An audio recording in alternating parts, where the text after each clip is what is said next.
In the golden sands of Luxor, where the Nile whispers tales of antiquity, a new chapter in Egypt's storied past has emerged.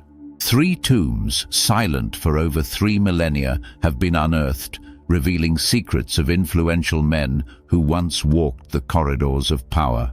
Their rediscovery allows us not just to see into their world, but to step through a portal of stone and silence, into an age where the divine and the mundane danced hand in hand.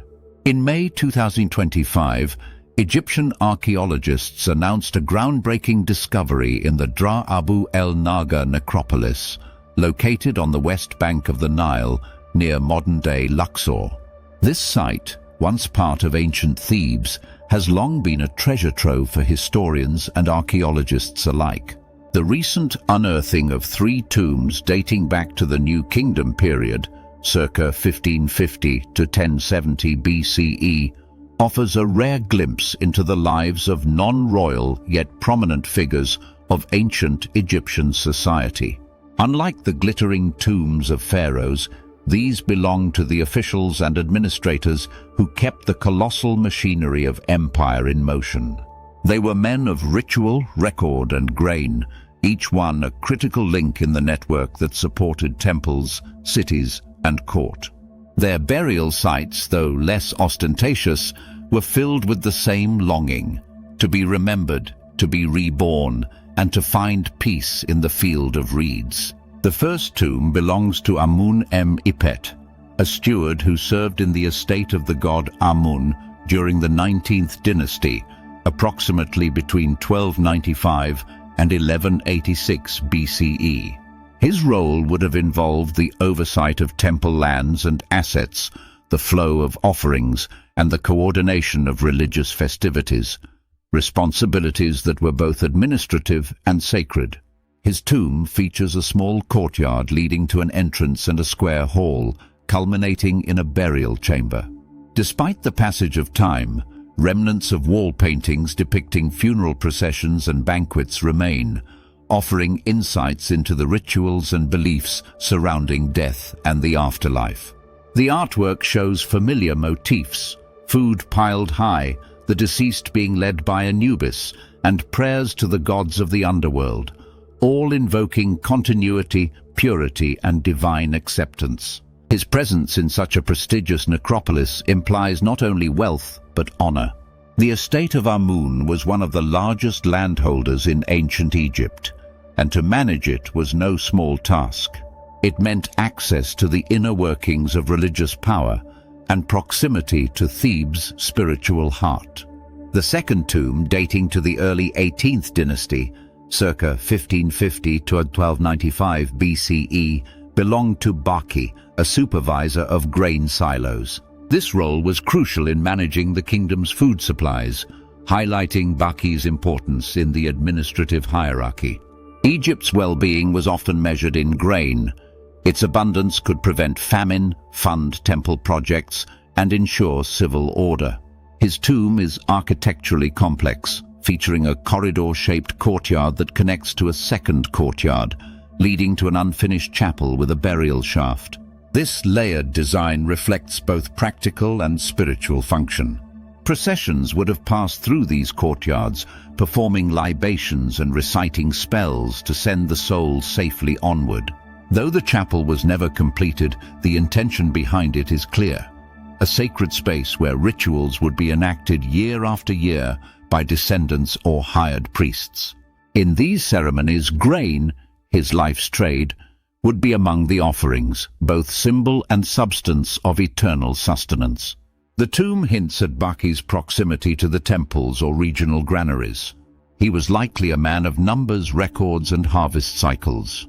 His oversight would have extended from field to ledger, from farmer to god. The third tomb is attributed to a man named S, who held multiple titles, including scribe and supervisor in a temple of Amun. Also from the early 18th dynasty, S's tomb comprises an entrance hall, a small courtyard, and a series of unfinished chambers, along with a burial shaft. His duties would have made him the invisible hand behind the temple's daily order, measuring, counting, transcribing, preserving. Though unfinished, the structure bears the hallmarks of New Kingdom tradition: symmetry, symbolism, and orientation towards sacred landscapes. The courtyard, modest as it is, would have hosted offerings and invocations, while the burial shaft allowed passage to the underworld. Es may have overseen offerings, recorded festivals, and managed temple personnel. To the Egyptians, writing was sacred, the gift of Thoth. Every tally he kept, every phrase he inscribed, was an act of cosmic maintenance. His tomb, though modest, represents the invisible architecture of Egyptian life: order from chaos, truth in record. All three tombs share a common architectural element: the courtyard. In the context of New Kingdom tombs, especially in the Theban necropolis, courtyards were integral to funerary practices. They served as spaces for rituals during the funeral and necropolis festivals. More than ceremonial platforms, they were bridges, connecting the living to the dead and the present to eternity. The form of the courtyard offered sunlight, air, and space for priests to perform rites like the opening of the mouth, a ritual meant to restore the senses of the deceased so they could eat, speak, and breathe in the next world. These architectural elements weren't accidental. They followed cosmological blueprints passed down for generations. Each layout reveals the tomb owner's rank and role. A simple linear passage might denote modesty. A complex multi-chambered plan hinted at affluence or aspiration. Yet even the smallest tomb echoed the promise of the divine, that life continued beyond the tomb, if only the rituals were done correctly. Among the artifacts discovered within these tombs are Shabti figurines, small statues believed to serve the deceased in the afterlife. These figurines, often inscribed with magical formulas, were not just symbolic but legally binding substitutes. They would answer when Osiris called the dead to labor. In addition to Shabtis, archaeologists found pottery fragments, limestone stelae, and traces of pigment, red, blue, yellow, that once adorned walls. Names and titles preserved in hieroglyphs helped researchers reconstruct the identities and functions of these men. Inscriptions invoked gods, listed accomplishments, and pleaded for sustenance in the afterlife. Every object, every mark is a survival of voice.